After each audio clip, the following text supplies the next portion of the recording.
ఇంటింటి రామాయణం ఈరోజు ఎపిసోడ్లో ప్రణతి మనసు మార్చడానికి అక్షయ్ ట్రై చేస్తాడు.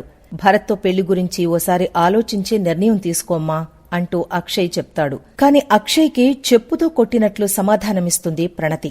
మరోవైపు ప్రణతి భరత్ల పెళ్లి విషయం గురించి మాట్లాడడానికి పార్వతి ఇంటికి వెళుతుంది అవని. ఇక ఎప్పట్లాగే అవనిని మాటలతో పార్వతి, పల్లవి అవమానిస్తారు. ఈ రోజు ఎపిసోడ్లో పూర్తిగా ఏం జరిగిందో చూసేద్దాం. ప్రణతి భరత్ల పెళ్లి విషయంలో పార్వతిని ఒప్పించడానికి భానుమతి ట్రై చేస్తుంది.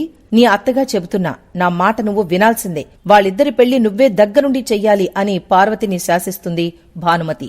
కాని పార్వతి మాత్రం ససేమిరా అంటూ తెగేసి చెప్తుంది. పైగా ఈ మాటల్ని మీ చేత ఆ అవని చెప్పిస్తోందా అని పార్వతి అడుగుతుంది. నాకెవరూ చెప్పలేదు, అవని నాకెందుకు చెప్తుంది అని భానుమతి అంటుంది. మీరిలా ఆర్డర్లు వేస్తున్నారంటే మీకెవరో చెప్పే ఉంటారు. ఎవరు చెప్పారత్తయ్యా మీకు అని పార్వతి అడుగుతుంది. నాకెవరూ చెప్పలేదు అంటూ భానుమతి బదులిస్తుంది. ఓయ్ అమ్మమ్మ, మర్యాదగా చెప్తావా లేక వేరేలా చెప్పించమంటావా అని పల్లవి బెదిరిస్తుంది. దాంతో అంటే నాతో ఇలా చెప్పి వాళ్ల పెళ్లికి ఒప్పించమని మా ఆయనే చెప్పాడు అని భానుమతి చెప్తుంది. ఏంటి, ఎప్పుడో చనిపోయిన మామయ్య గారు మీతో చెప్పారా అని పార్వతి షాక్ అవుతుంది. అవును, ఆయన చనిపోయారన్న మాటే కాని స్వర్గంలో మా ఆయన బతికే ఉన్నారు. రెగ్యులర్ గా నా దగ్గరికొచ్చి కష్టసుఖాలన్నీ మాట్లాడుకుంటారు కూడా. మీరు నా మాట నమ్మట్లేదు కదా. మీరు నమ్మకపోతే ఆయన నన్ను బెదిరించడానికి తెచ్చిన తాడు, కత్తి, విషం చూపిస్తాను, ఇంకా అక్కడే ఉన్నాయి. అవి చూస్తేనైనా నేను చెప్పేది నిజమని మీరే నమ్ముతారు. రండి చూపిస్తాను అంటూ అందర్నీ తన గదిలోకి తీసుకువెళుతుంది భానుమతి. తీరా గదిలోకెళ్లి చూస్తే అక్కడ పండ్లు, స్వీట్లు, పాల గ్లాస్ ఉంటాయి. ఏంటే ముసలి, ఎక్కడ ఉరితాడు చూపించు అని పల్లవి అడుగుతుంది. ఏంటమ్మమ్మా విషం బాటిల్ అన్నారు, ఈ పాలల్లో విషం ఉందా అని శ్రేయ సెటైర్ వేస్తుంది. ఏదో కత్తి అన్నారు, ఈ అట్టుపండును చూసి కత్తి అనుకున్నారా అని పార్వతి అంటుంది. సీన్ రివర్స్ అవుతుందని ముందే నేను అన్ని మార్చేశానే ముసలి అని కమల్ మనసులో అనుకుంటాడు. ఏంటే ముసలి, తాత ఏదో భయపెట్టాడన్నో వీటితోనా అని కమల్ అంటాడు. ఇంతకు ముందు కూడా నీ మొగుడు నీకు కనిపిస్తున్నాడని మాట్లాడుతున్నాడని చెప్పావు. ఇప్పుడు కూడా అదే చెప్తున్నావంటే నీకు ఖచ్చితంగా దెయ్యం పట్టింది. నీకు మిరపకాయలతో పొగేస్తే పట్టిన దెయ్యం వదులుతుంది ఉండు అని పల్లవి భానుమతి బెండు తీస్తుంది. మరోవైపు ప్రణతితో ఒంటరిగా మాట్లాడతాడు అక్షయ్. ప్రణతి, ఏం లేదమ్మా, నీకో మాట చెబుదామనుకుంటున్నాను అంటాడు. నేను కూడా నీకో మాట చెబుదామనుకుంటున్నానన్నయ్య. భరత్ని పెళ్లి చేసుకోవడానికి అమ్మ ఒప్పుకోకపోయినా నువ్వు మా ఇద్దరి పెళ్లి చేస్తానని చెప్పావు. నువ్వు నన్ను అర్థం చేసుకున్నందుకు చాలా థ్యాంక్స్ అంటుంది ప్రణతి. నీ పెళ్లి జరగకుండా చూస్తానని అమ్మకి మాటిచ్చాను కాబట్టి నీతో అలా అబద్ధం చెప్పాల్సి వచ్చింది అని మనసులో అనుకుంటాడు అక్షయ్. నువ్వేదో చెప్తానన్నావు ఏంటన్నయ్యా అని అడుగుతుంది ప్రణతి. అబ్బే ఏం లేదమ్మా, నేను నీకు అన్నయ్యను కాబట్టి నువ్వు ప్రేమించిన అబ్బాయితో నీ పెళ్లి జరిపిస్తానని మాటిచ్చాను. అన్నయ్యగా నీ ప్రేమను అర్థం చేసుకున్నట్లే నా చెల్లి జీవితం బాగుండాలని కోరుకోవడం కూడా అన్నయ్యగా నా బాధ్యతమ్మా. ప్రణతి, జీవితం అంటే ప్రేమించిన వాడిని పెళ్లి చేసుకోవడం మాత్రమే కాదు, నువ్వు పెళ్లి చేసుకునేవాడితో జీవితం ఎలా ఉంటుందో ఆలోచించాల్సిన అవసరం కూడా నాకుంది. మనం ఎవరినైనా ప్రేమించేటప్పుడు మంచివాళ్లలాగానే అనిపిస్తారు. వాళ్ళేం చేసినా ఎలా ఉన్నా మంచిగానే అనిపిస్తుంది తప్ప మరో ఆలోచన మనకి రాదు. అందుకే నువ్వు ప్రేమించే మనిషి గురించి పూర్తిగా అర్థం చేసుకున్న తరువాతే పెళ్లి అనే నిర్ణయానికి రావాలి. ఇది నా అభిప్రాయం. భరత్ది నీది కొద్ది రోజుల పరిచయం మాత్రమే. ఈ కొద్ది రోజుల పరిచయంలోనే నువ్వు తొందరపడి నిర్ణయాలు తీసుకోవడం మంచిది కాదని నాకనిపిస్తుంది. ఇలా తొందరపాటు నిర్ణయాలు తీసుకుంటే తర్వాత జీవితాంతం కష్టపడాల్సి వస్తుంది. నన్ను అర్థం చేసుకుంటుందని, నాతో కష్టసుఖాలు పంచుకుంటుందని, నాకు తోడుగా ఉంటుందని అనాథాశ్రమంలో ఉన్న మీ వదినను ఇష్టపడి పెళ్లి చేసుకున్నాను. ఇప్పుడు మీ వదిన కారణంగా నా జీవితం, మన కుటుంబం ఏమైపోయిందో చూశావు కదా. అందుకే నువ్వు భరత్ విషయంలో కూడా తొందరపడద్దని చెప్తున్నాను. భరత్ చెడ్డవాడని నేను చెప్పట్లేదు. భరత్ని పూర్తిగా అర్థం చేసుకున్న తరువాతే నువ్వో నిర్ణయానికి రావడం మంచిదని నేను చెప్తున్నాను అంటూ అక్షయ్ సలహా ఇస్తాడు. ఒక మనిషి గురించి, మనస్తత్వం గురించి అర్థం చేసుకోవడానికి సంవత్సరాలు, నెలలు అక్కర్లేదన్నయ్యా. ఎదుటివాళ్లి ఆలోచనలు, అభిప్రాయాలు నచ్చినప్పుడే ఆ మనిషి మీద ఇష్టం అనేది ఏర్పడుతుంది. మనం ఇష్టపడే వాళ్ల క్యారెక్టర్ అర్థమైనప్పుడే ఆ ఇష్టం ప్రేమగా మారుతుంది. నేను బాధపడితే చూడలేని భరత్ నేను సంతోషంగా ఉండేలా చూసుకుంటాడనే నమ్మకం నాకుంది.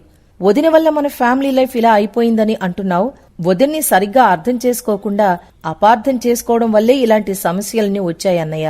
కన్నతల్లి దగ్గర కూడా అనాథ అని నువ్వు అంటున్నా వదిని దగ్గర నేను సంతోషంగా ఉండగలుగుతున్నానంటే వదిన ఎంత గొప్పదో నీకు అర్థం కాకపోయినా నాకర్థమైందన్నయ్య అని చెప్పుతో కొట్టినట్లుగా చెబుతుంది ప్రణతి. మరోవైపు భానుమతి టెన్షన్ పడుతూ ఉంటుంది. పార్వతి ఎవరు చెప్పినా వినేలా లేదు. పార్వతి గనుక ప్రణతి భరతుల పెళ్లి చేయడానికి ఒప్పుకోకపోతే నా మొగుడు నన్ను చంపేసేలా ఉన్నాడు. దీని పంతం నా చావుకొచ్చేలా ఉందిరా దేవుడా అని భానుమతి మనసులో అనుకుంటూ ఉంటుంది. ఇంతలో కాఫీ తీసుకోండి అత్తయ్య అని శ్రేయ వస్తుంది. నాకిప్పుడేం వద్దు అని పార్వతి అంటుంది. మీ కోపం బాధ నేను అర్థం చేసుకోగలనత్తయ్య. కూతురి జీవితం బావుండాలని మీరొక మంచి సంబంధం చూశారు. కాని అవని మాత్రం ప్రణతిని తన తమ్ముడికిచ్చి పెళ్లి చేయాలనుకుంటోంది. కనీసం మామయ్య గారు కూడా మిమ్మల్ని అర్థం చేసుకోలేకపోతున్నందుకు మీరు ఎంత బాధపడుతున్నారో నాకు అంతే బాధగా ఉందత్తయ్య. అవని మీకు మీ కూతుర్ని దూరం చేయడమే కాకుండా మీ కూతురి పెళ్లి విషయంలో మీకెలాంటి హక్కు లేకుండా చేస్తుందని నేనస్సలు ఊహించలేదత్తయ్య అని శ్రేయ అంటుంది. పల్లవే అనుకుంటే ఈ శ్రేయ కూడా నా కోడలికి అవని గురించి చాడీలు చెప్తుంది. అందరూ అవనిని శత్రువులా చూస్తున్నారు.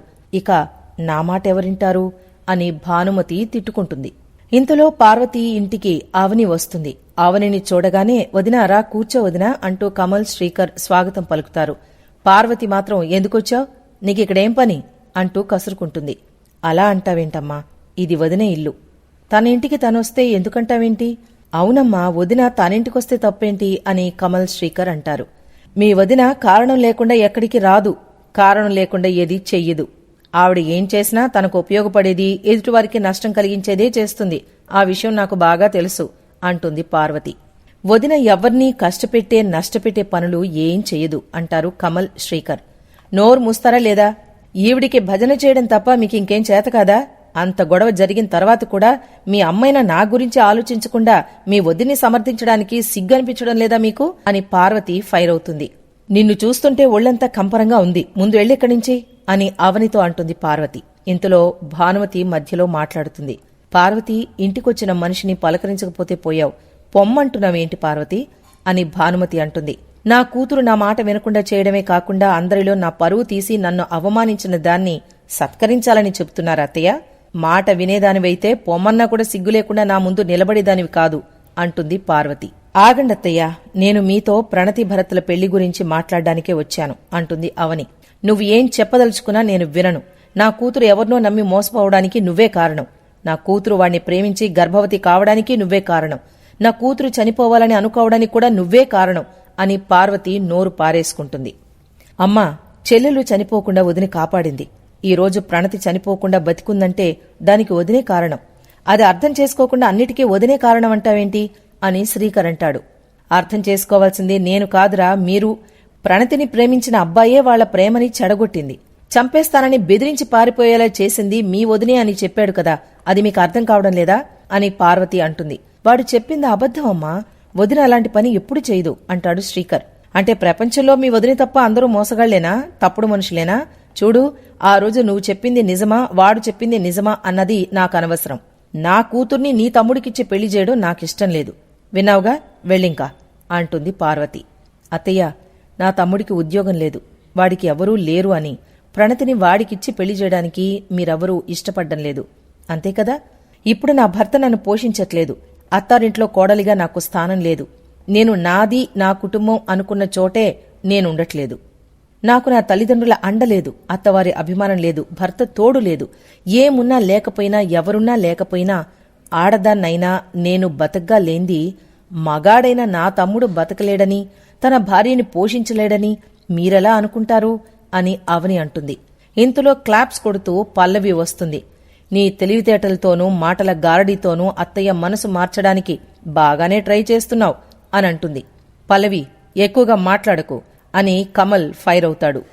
నన్ను మాట్లాడొద్దు అంటున్నావేంటి బావా? మీ అందరూ ఎలా మాట్లాడుతున్నారో ఈ ఇంటి కోడలిగా నాకు కూడా మాట్లాడే హక్కుంది. మాట్లాడకుండా ఉండడానికి నేనేం పని మనిషిని కాదు బావా, నీ భార్యని, మీ అమ్మగారికి కోడల్ని. అలాంటిది నన్ను మాట్లాడొద్దంటే ఎలా? ఇప్పుడు మాట్లాడాల్సింది నేను. ఎవరు లేకపోయినా దర్జాగా బ్రతుకుతున్నానని బిల్డప్లు ఇస్తున్నావు. నువ్వు చెప్పింది కరెక్ట్ కాదక్కా. ఎవరూ లేకుండా నువ్వుగా బతకలేవు కాబట్టి నిన్ను ఇంటి నుంచి వెళ్లగొట్టిన అత్తయ్యగారి దగ్గరికి మళ్లీ రావడం కోసమే ప్రణతిని నీ దగ్గర పెట్టుకుని రాకుండా చేశావు. నువ్వు బతకలేవని తెలుసుకున్నావు కాబట్టే మామయ్యగారిని కూడా నీవైపు లాగేసుకుని అక్షయ్ బావగారి ఆఫీసులో అక్షయ్ బావగారి కన్నా పెద్ద పోస్టును మామయ్యగారి చేత వేయించుకున్నావు అంటూ పల్లవి ఇష్టమొచ్చినట్లు వాగుతుంది. ఇక్కడితో నేటి ఎపిసోడ్ ముగిసింది. రేపటి ఎపిసోడ్తో మళ్లీ కలుద్దాం.